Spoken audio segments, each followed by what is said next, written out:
Welcome to the Market Mystics podcast. I'm Joshua. I'm Kim. Let's dive in. Welcome back, everybody. Happy to have you with us today. We have an awesome guest who we've had the pleasure to have a few conversations with and get to know a little bit over the last few weeks. Super excited to have her on. Josh, do you want to add anything before we introduce her? No, I'm really excited about this as well. I'll be honest, I don't know a whole lot about this person, but what I've seen has captivated me. I've been like, I want to know more about that. That's a person I want to have conversations with. And so we reached out. And so today I would love to welcome Fiorella to the show. Welcome. Thank you. Thank you so much for having me. I'm excited to have this conversation. Me too. I have to say, even pre-show, we had a really great conversation. So I'm excited to see where the episode goes. Absolutely. So to kick us off, will you just tell us a little bit about yourself? Sure. My name is Fiorella Giordano, and I live in Waxahachie, Texas, which is a little, suburb of the DFW Metroplex. And let's see what else. I have a few things that I am working on. I have Gen Now, which is geared towards a catalyst for the age of immortality and limitless potential.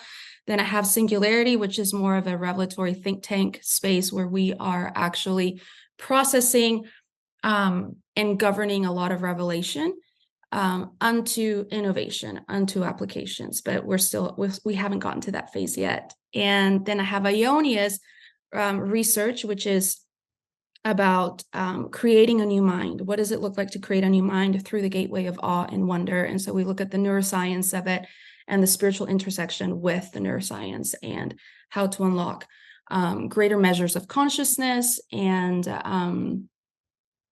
so that's basically that. And then I have the ultraviolet experiment, which is geared towards architecting an artificial intelligence that will help us process and categorize data for dreams and revelation in order to create immersive experiences out of the data that is unique to the language of that particular region or that demographic. So that's like the four things that I'm working on. And I think to summarize it all, it's all about the administration of the next 100 years. What does it look like to build the next 100 years and govern ages? And so I have those four wheels to get to that point. That's huge. How did you get to this point?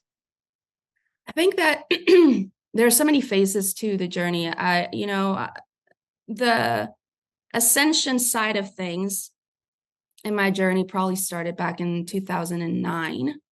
And I went through a very long, 6 months of a Daniel fast. There was a lot of angelic visitations that sort of opened that up. And then out of that, I started tapping into a higher realm of revelation, but something happened to my brain in that space. My mind, my mental capacity went to another level. I didn't have the intelligence that I tapped into a divine intelligence, into God's divine intelligence. And so I was able to begin to process subject matter that I wasn't normally used to, So like quantum physics, or whether it's physics, or those kinds of things began to just come easily to me. And that was something that just came out of that extended season of fasting. And then from there, years progressed. And it wasn't till 2017 that I was launched into ministry, but it was more on the mainstream prophetic side of things. And so it took me about 2 years to really transition into the mantle that the Lord had for me, which was more of a futurist rather than a prophet. And so that shifted me into technology and innovation, and it gave me room to handle the revelation that I've been given more differently than maybe prophets would. So that was the progression of it. And it's brought me, I pulled out of a lot of itinerant ministry because what I had to process and allow the Lord to develop needed me to be pulled out of a lot of conversations that were taking my energy, and not necessarily, like, I needed to really focus all my energy into the main meat of what the Lord had put over my life. So that took about, up to now, really, where I think it was like end of 2022 where I really started, where I felt like, okay, this is why I pulled away out of a lot of those circles, not in any, bad way. It was just a choice that I made. It was like either this or that, you can invest your time in this or in that. And so I chose to invest my time in the unknown. I'm big about that. I always invested in the unknown because I don't want to end up with something that I already know. Yeah. I love that. I think that speaks absolutely to what you even called yourself, like a futurist, like you invest in the unknown. Yeah. Absolutely. You may not know this about us. We are very passionate about innovation. It's one of the big things that we've been called to. And so it's always really exciting to hear from other people who are also called to that and stepping out into it. So here's another question we really love to ask all of our guests. If someone was talking about you behind your back, how would you want them to describe you? Oh my goodness. I think that I would want them to describe me as somebody who blows grids and brings new perspective, somebody that really like helps you go beyond. I think that would be like the thing. I mean, as far as like purpose, and then maybe as character, I think that I would want them to say that I was really authentic. I was true to who God created me to be.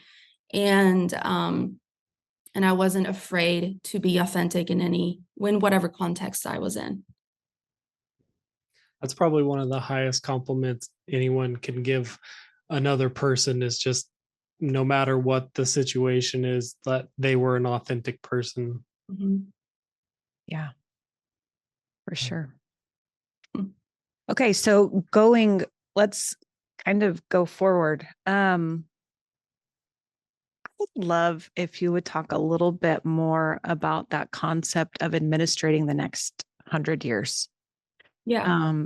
We often also talk about kind of like different roles, like being a historian, being someone who focuses on the present, or being a futurist. And I would have to say you're probably one of the like strongest futurist kind of people we've talked to. So I would love to hear about that and kind of what your vision is for that, how you see that being outworked, all the things. Yeah, I tell people, like how do you know you've been, what do futurists do? What do they bring? And I tell them, futurists who are like highly revelatory are they're given a different like capacity than like your regular prophetic people that are looking down into a timeline. And they're given the gift of vision, where they're able to imagine and envision a future that other people cannot necessarily see, but it's not only fed, that future isn't just fed by revelation, it's fed by the imagination. And so they have access to God's imagination in ways that maybe other people don't. So so for me, when we talk about the future, it's about God's dream. Like, what's the dream? And that is what defines the potential for me. So when we reach into the substance of things hoped for, the evidence of things not seen, we can either approach it, well, what is God saying and what's the revelation, which is what we've been taught, or we can approach it as like, what is God thinking and what are his thoughts for this particular thing, and what is the bandwidth of possibility, and really what is the invitation of co-creating with that thought, and I think that that's what makes somebody who's called as a futurist very good at articulating and charting the future, and not just what's the word for it, prescribing it, not just saying this is what's going to happen, not, I mean, you can look at patterns and deduce what's going to happen. You can say, okay, well, according to these patterns, in the next 30 years we're going to be here. But I think that I really like gifted futurists like Nikola Tesla or like Elon Musk. Those guys, they have the capacity to look at patterns and say, oh, this is this is where we're heading. But they also have a capacity to imagine something that other people aren't able to really conceive at that point. And so, circle me back to your question. It was about the administrating of the next 100 years. Yes. Okay. Yeah. So when it comes to ages, ages for me are more than just spiritual realms. I mean, they are spiritual realms. They're administrations that are very big in the sense of like, we have times and seasons. And a lot of times we sort of boil down the whole like Issachar anointing to times and seasons, knowing the times and the seasons. And we stop there. We stop at, okay, what is God saying for the year? We have all these prophetic words coming out for the year, which there's nothing wrong with that. I'm just saying that that's been sort of our limit. Or maybe even some people may push, like 5 years or 10 years, but nobody's pushing an age. I mean, if people are saying, this is the age of this, or this is the era of that, nobody's going beyond that. And I think that the administration of ages comes down to not only being able to articulate the age, but also being able to facilitate it. And what does it look like to bring it into being, rather than like hoping that it lands, or like it's already landed and we're just kind of like, hoping that it pops up whatever way it needs to pop up. But ages are administrations for the sons of God. And so if we are as sons administrating, say, the deliverance or the deliverance of creation, for instance, setting creation free, then what does it look like for an age to be administrated in all its potential? So when the revelation was landing on me, and the Lord told me, I've called you to build an age, and it was sort of mind-blowing, because it was it was this moment that I had where I had an encounter with the Lord, and he said, I haven't called you to build a ministry or a movement, even though I do have those facets. But what the Lord was saying is that it's not about building this, or it's not about building a movement. It's actually about building an age. And then all of, whether there's a movement or whether there's a ministry, it has its being in the main mandate. And so the mandate was to build the next 100 years. And so I had to start asking questions as to like, well, how do you do that? Because building entails a whole other level of stewardship, because you're not just like a revelator unveiling revelation. You're actually supposed to build it. And so how do you build it? What are you working with? Because it's so abstract, like an age, feels so abstract. And so I started having this download where the Lord showed me that ages are led. So I started thinking about, well, if we as futurists are charting the future, why are we doing it? Because we want leadership in the future. And so if we don't have leadership in the future, then we're not going to be able to administrate anything. So how do you build leadership in the future? So you have to get ahead of the idea. So those who have the best ideas are the ones that are going to be leading the future. But those who not just have, but they have to execute them. So they're going to be the ones that are going to have the leadership of the future. So if the future leadership is contained in an idea and you take that into another space, and I started just thinking about this. So it was more of a thought process that unpacked for me. But I realized that ages first come in an idea form. And there's an idea that then unlocks the potential of an age. And then that idea becomes a measure. And then that measure becomes the reality. So you can't, you know that passage in Proverbs, and I forget the actual like reference, but it talks about, you know, as a man thinks, so is he. That word thinks is actually calculate, is to calculate. So it's not just, you know, like what he like abstractly, you know, like is swirling within him, but what he's calculating, that will be his reality. So when we're talking about measures, we're talking about a structure that gives you the articulation for the idea. That's the measure. So I always go back to the example of the Renaissance. You know, the Renaissance had this like one idea, and it was that man is the measure of all things. And if you look at the Renaissance, that measure became the governance for all innovation, for all art, for all thought initiative. Everything was under that governance. So the measure will become the governance that everything else that is supposed to manifest in that age is going to come through. So when we are stewarding an age, we have to ask, you know, well, what is the idea that encapsulates this whole age? And if that idea is and so then what is the measure of that? How do we articulate it in such a way that it integrates everything that it needs to, or makes room for everything that needs to come into being? And then out of that, then you begin to architect what you may be called to, or you begin to find a group of people that are called to architect different facets of that age. I was You just going to have ask that.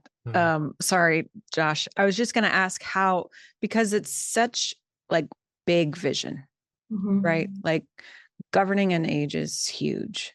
But when you dial it down into bite-sized pieces, do you find yourself needing to personally administrate all of that, or to get other people who are passionate about those pieces to then do it?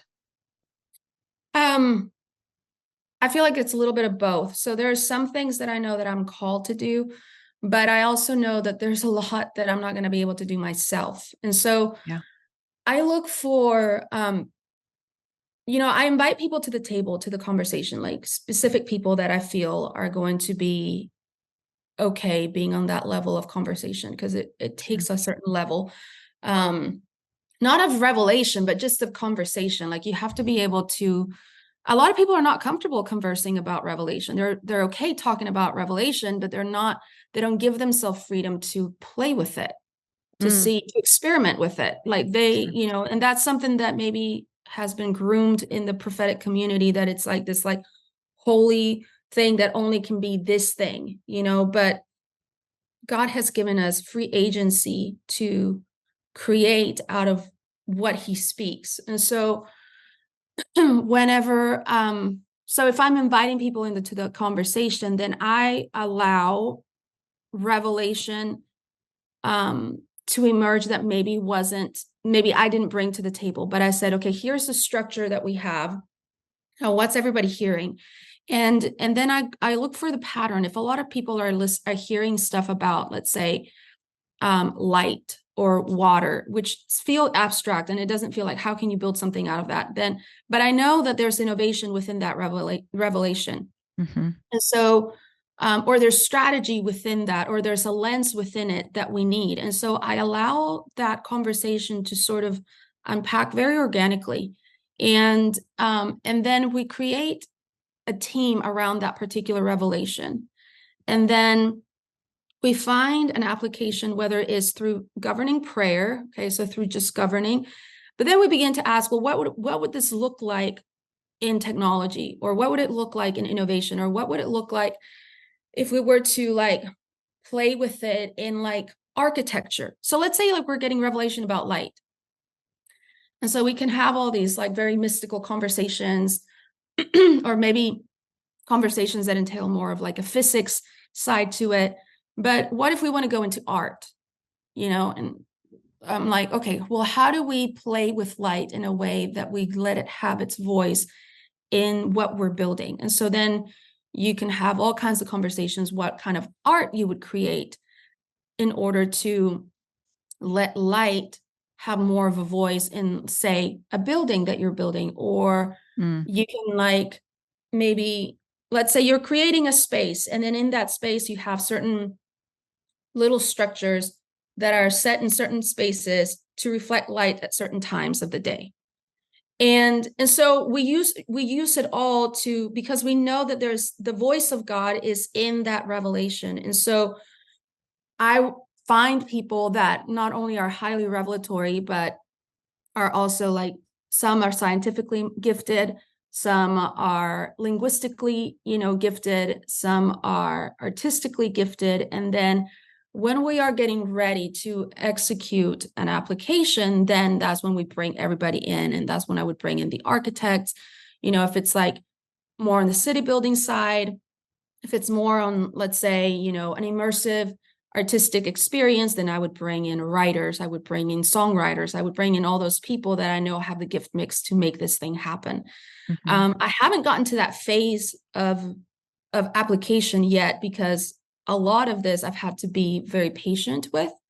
I've had to let the revelation sort of blossom into a fullness before I try to get into the space of innovation, where you kind of have to like test and try and fail a lot, And so then you go back to the drawing board and then you try again, but that usually comes like phase like 3 or 4 for me. Yeah. When you're dreaming about the future and what it might look like in some of those applications, is there an area of the future that you see that makes you the most excited in the moment, like right now? Yeah. I feel like we're going to be building spaces that are going to be so charged with the presence of God, and not by necessarily the process of osmosis of like, say, a revival that sort of absorbs, like maybe let's say a building or a region absorbs that presence. And because of that absorption, because of what's happened there, there is a realm, right, that people can access. But I dream about a future that is architected with God very, very intentionally. That is not something that is just a sovereign move of God, but that we are invited into to architect with him, and to carefully think through, okay, where do we want to see the glory? Where do we want to experience the glory? What kind of future do I want my nephews or nieces to have? What words do I want erased from consciousness so that they don't have to deal with these things? Like, didn't see death, so how can we eradicate death, and can we create such beauty that people are captured by the symmetry of the beauty of God, not necessarily knowing that it's the beauty of God, but the beauty itself is speaking. So I dream of cities that host the glory in a way that they create a network that undergirds the manifestation of an age that we haven't seen before.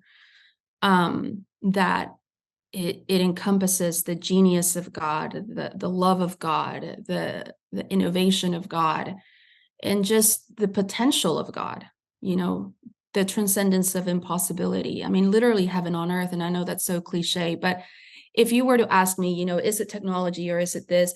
I think that city building is probably the most powerful one, because you can integrate all of it. You can integrate technology, you can integrate art, you can integrate like innovation, education. You can integrate all of it.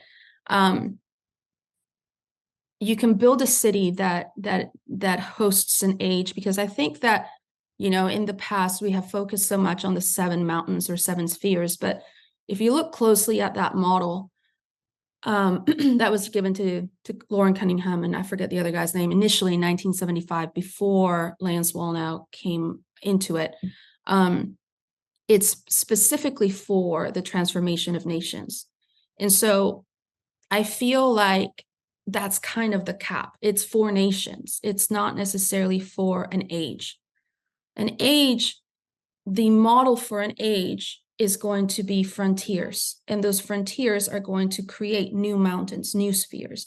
And so it's not defined by one or the other, but it's defined by the potential that is in humanity, that's what defines, that's the model of an age. And so I think that city building can do that. This is fascinating. It makes me wonder, and I'm sure you've already thought through all of this, but here I am just new to all of your concepts. How do you navigate, or do you navigate also being under another government? Or do you find a way to be completely autonomous? Yeah, it's a good question. I think that God wants us to honor, the government that we're under. So it's not about like doing away with nations. It's just saying it's being aware that there's a higher dimension that is governing that nation. And so when you get into that realm of the angelic, because you have, you start getting into the realm of world forces, which is what governs nations. They're very interesting structures. They're not like principalities over nations, which those do exist. But that realm of world forces, which is the cosmokratos, which Paul talks about in Ephesians 6, it's a realm that is the fulcrum of the cosmic and the earthly into a national form. And so there are angelic systems and demonic systems that are structures over certain nations. But if we begin to tap into the cosmic kratos that is of heaven over that nation, then you understand that cosmic realm is, more connected probably to the governance of the age, but that age needs it has a structure to funnel in. Sure. So it may be a funneling, it may funnel through, let's say the US, a lot of technology, a lot of innovation. Well, some of it, China, obviously. But so it's knowing that, okay, here's the national structures, but here is the other structure that is governing the age that transcends national structure, and it can disseminate the information beyond a national constraint. So we're also moving into, like a different level of governance, because now, because of data and all of that, like we're going to get to have governance over our own stuff, right? Like that's where a lot of people are wanting to advocate is, sovereignty over your own data. And so then that gives you, it takes away some of the sovereignty from nations and it gives it to the individual. So I think that there is a lot of shifting of what technology is going to shift and redefine governance in the earth. So I guess to answer your question, it's both. I think that there's like, it's both, but probably in the next like 10, 30 years, like it's going to look a lot different. I tend to agree. We've talked a lot about kind of the time that we're in now, how important it is for the individual to really take back responsibility that they may have otherwise given up, whether knowingly or unknowingly, and really start learning how to govern their own lives. But it is for the purpose of being able to hold something bigger, right? Yeah. And I see that being connected to what you're talking about. And it's almost like the cities you're talking about are transcending the government of the land. Like that doesn't hold you back. This doesn't hold them back, but it amplifies. And like, I don't want to call it a utopia. I don't want to say that word, but I just said it, right? But somewhat like people being responsible for themselves, people being responsible for their environment, people being responsible for thinking and innovating and loving and caring for humanity and caring for creation and all of those things. But when you come back to, like, I'm thinking when you come back to this time, we have to start in a way where we're starting to take responsibility again. Yeah. Because I kind of think we've been in a time where it's been easier to just push it off on somebody else. Right. But that's when you get to see the synergy of both the like government of the land and this government of heaven, and see them working so beautifully together.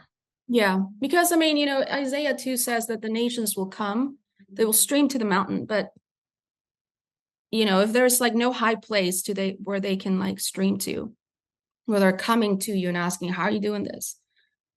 Like, can we build these cities? So it's not necessarily like going above a government, but modeling something on a micro level that is so appealing that they make room for it.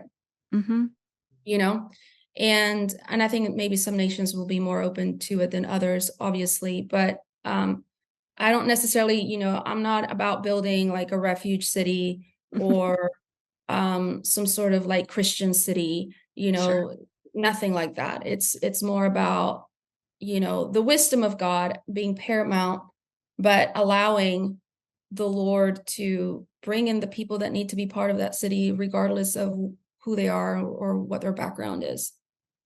Yeah. Kim and I have talked about this concept. She sort of mentioned it, but like where as you give away some of your responsibility, that space is filled by somebody. And so oftentimes we see or experience governments that that then later people are like, oh, look at this conspiracy, they're trying to do this, they're trying to do that. But it's partially just because they're functioning in a more authoritarian way because the responsibility and decision making was given up by the people who had it.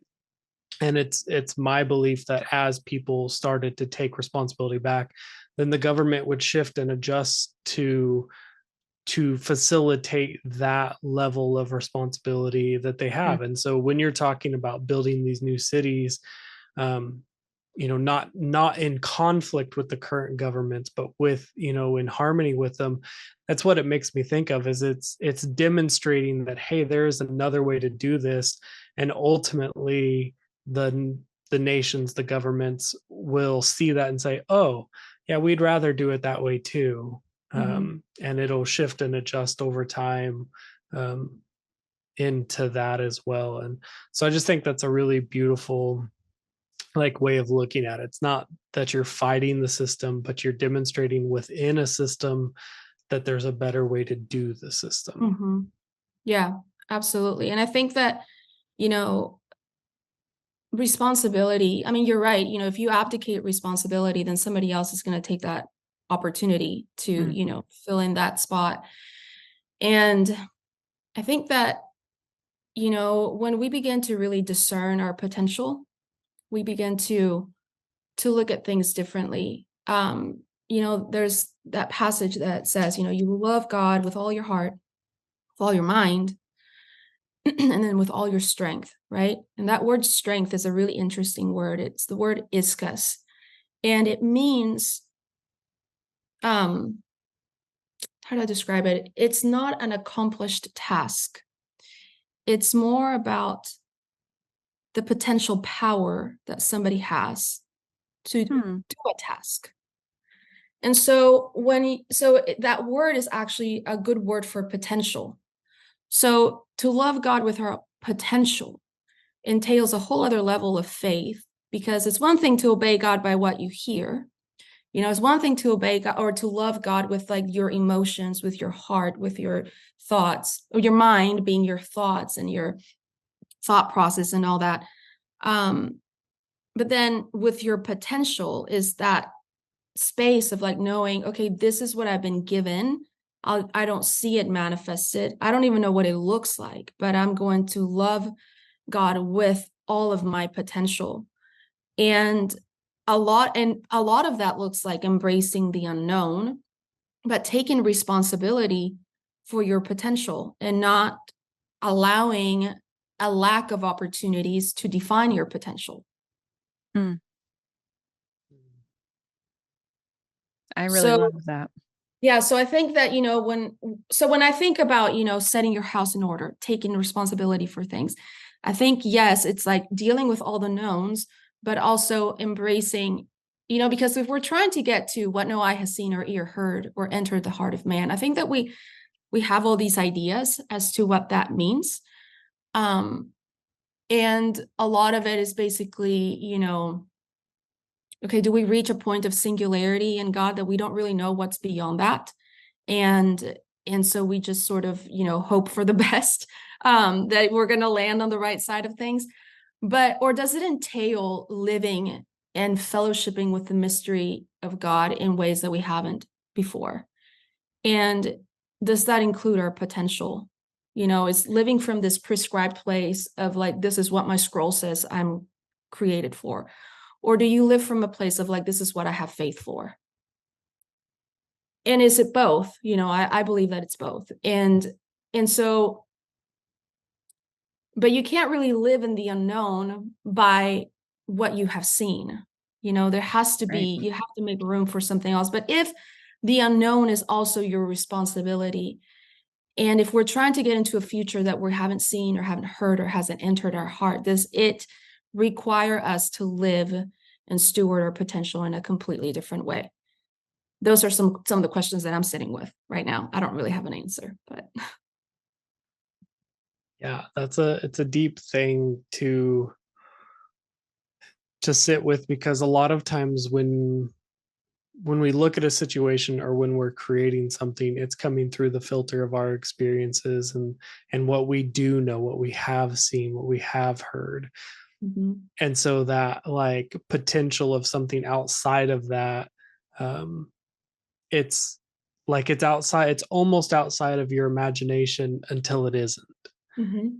And it's kind of a can be an uncomfortable place to sit, because you really just have to sit in the unknown. You have to get really comfortable in the unknown.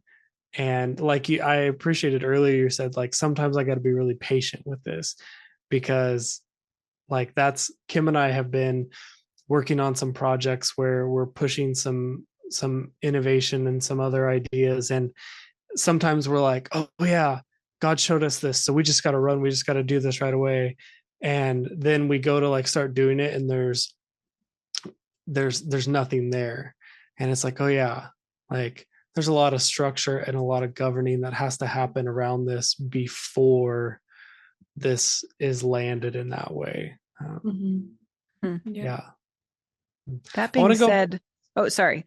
No. That being said, I want to ask, I'm asking selfishly, do you ever find yourself like a little impatient or a little like, how do other people not see where we're going? When you see such like big picture in the future, you see it fully built, or you see what it could potentially be fully built, and then you have to dial back to the minutia or those small bite-sized steps, or building that foundation to start building a structure to then start seeing things outwork. How do you even deal with that? That's my question. I think my biggest hurdle has been, and I know that this is like a trend in the church and in the secular world, and it's just something that, you know, that there's a high value for solutions, right? Mm. So there you have all these like people who want to fix things. I'm not wired like that. I don't understand it. And I've had to let the Lord develop me a lot in that, because I have no desire to fix it. I just want to build something new. Mm-hmm. And I think that that's, you know, the hurdle is sometimes, I mean, there's so many needs that need to be addressed. Like, and it is the heart of the Father to address them. So Right. I'm not denying or dismissing that. I'm saying that for me personally, as a futurist, I I want to see the wonder and the mind-blowingness of God in the earth. I'm not thinking about how to fix systems and um, how to bring solutions to people that are in need, whether they're financial or whether they're health wise or whether they're mental. So I don't approach it from a solutionary standpoint. I approach my assignment from a wonder standpoint. And so I've had to learn this dance that, you know, the spirit of wisdom has, I feel, well, it's so multifaceted and it's almost unfair to like boil it down to two, but I feel like for the sake of argument, you know, I'm going to say this. The wisdom of God has two sides. It's the wonder side, and then there's the justice side. And so the justice side is going to want to fix things. They're going to want to make things right. And so if you're highly gifted in justice, you're going to be geared to bringing solutions. And that's, you know, what you're called to do. But if you're wired for wonder, your administration of the wisdom of God is to bring in worlds. You're birthing ages, you're birthing worlds, and you're creating a place for that world to have its being. And so in order to give people a completely different grid that there's no way that they would have had before. So finding, you know, okay, how do I make, not necessarily making room for both, because I'm not necessarily called to like bring these solutions, but how do I make room within myself for the justice of God, you know? Mm-hmm. And it may look through creating. Like sometimes the justice of God looks like innovating and creating for the sake of innovating and creating, and not for the sake of a problem. And so I find it exhausting to try, like waking up every day and trying to fix things. I'm like, where's the inspiration in that? You know? So I started thinking about this and I was like, well, if there was a problem that I would want to solve, and then it's like mind blowing again, because you're like, oh my gosh, I try to bring it down and it just only keeps going up, up, up, up. But it's like, I think that it would be the problem of time. I don't want to solve the limitations of time. And so how do I do that? You know, and I started thinking about how, you know, time governs so much of our limits, right? And it's valuable because we have little time, right? We don't have that much time. I started thinking about value and things like that. But it gave me perspective of looking at, for instance, healing and abundance in a way of like, no, going after things like immortality, going after timelessness is solving problems. They may not be like the problems of like, how am I going to put food on the table kind of problems, but it is solving. Wonder has the power to solve problems that haven't even had the chance to exist yet. Mm. So that's how I think that that's been my biggest hurdle, is like, yes, people may not be seeing the future. Sometimes I forget that I don't know. I guess sometimes you just get so much into your own world that you forget that people aren't necessarily thinking as you're thinking, you know? And so I've had to find ways of like, how do I reverse engineer this thought so that somebody can actually come into that thought? And other times it's like, you know, sometimes you just have to let the exponential value of your vision just do the work for you and let that be the mind-blowing factor. I had a spiritual father who would say this. He said, you know, a miracle is, you know, I was blind and now I can see. But a wonder is when God does something that is so mind-blowing that you don't know like what on earth or heaven just happened. Like and the purpose of a wonder is to blow your grid so that new information can come in. And so sometimes we try to bring new information in through an old system and it doesn't get through because that old thing has to be blown to bits so that that new thing can come in, and then they can see differently. So I think that a lot of like the transfiguration of the mind has to be approached through wonder more than like trying to like physically, or mentally trying to come out of like certain thought patterns. Sometimes you just need the wonder of God to just blow that structure off your brain so that you can enter into something new. So that's what wonder does, and it has great value. And so I've learned to have to like embrace the value in a world where I don't see that the value is embraced. The value is embraced in problem solving. Yeah. On the topic of wonder, it made me something in it tied me back to the earlier point or the project you were talking about with dreams. And I'm just curious if you would share just a little bit more about that project and what that looks like, and what your, like when you say dreams and that, are you actually evaluating like what happens when you sleep, or are you looking at dreams as more like, oh, I'm imagining this future, or I wondered if you would just share a little bit more about that. So to start off with, we wanted to look at dreams while you sleep because we wanted to chart a little bit more of the language of God within the subconscious movement of humanity. And so it's dreams at night, but it moves beyond that. So anything that would be like a feedback of that dream, like any synchronicity in the natural when you're awake, that emerges, we wanted to keep track of what are people dreaming, and what kind of synchronies are they coming into.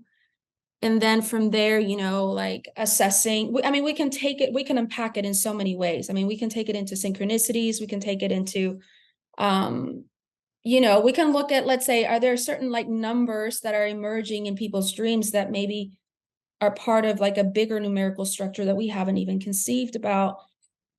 And, is there like information there, supernatural information there that we're missing because we don't have a collective artificial intelligence to process that level of data? So that was the intent behind that. And it was more about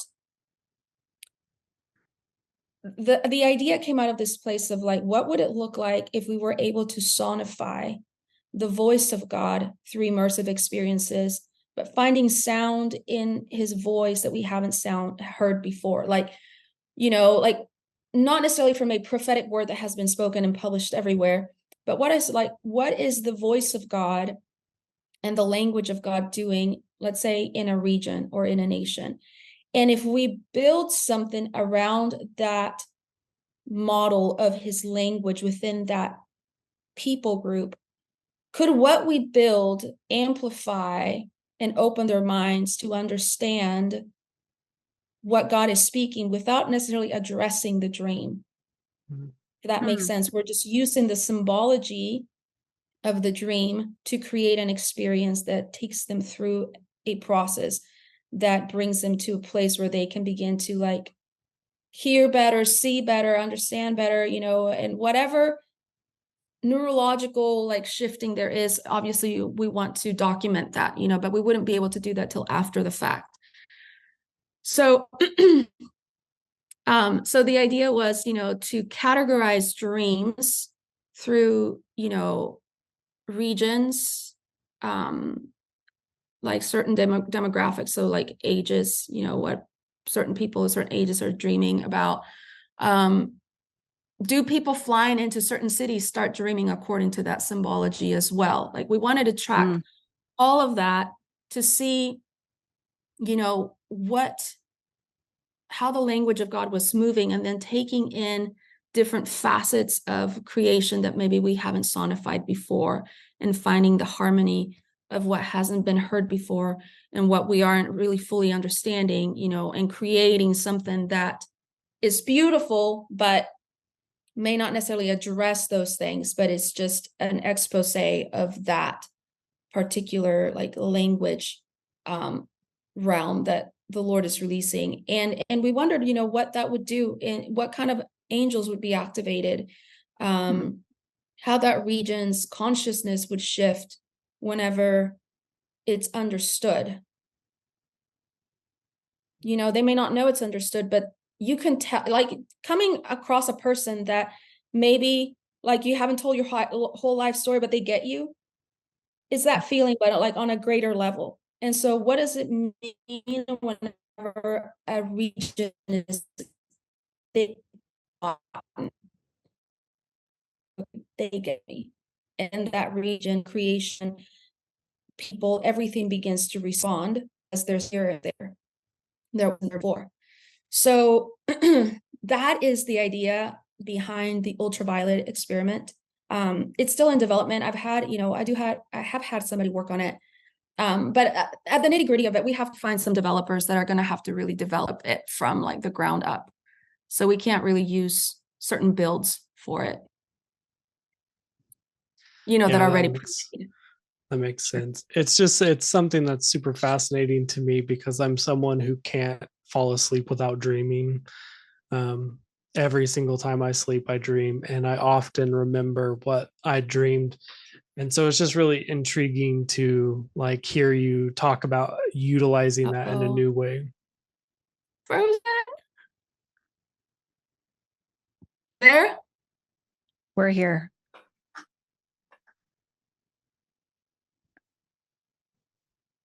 Can you hear us? Are you there? Yeah. Yes. Okay.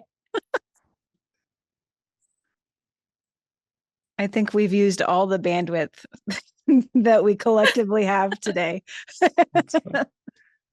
Yeah. No, it's good.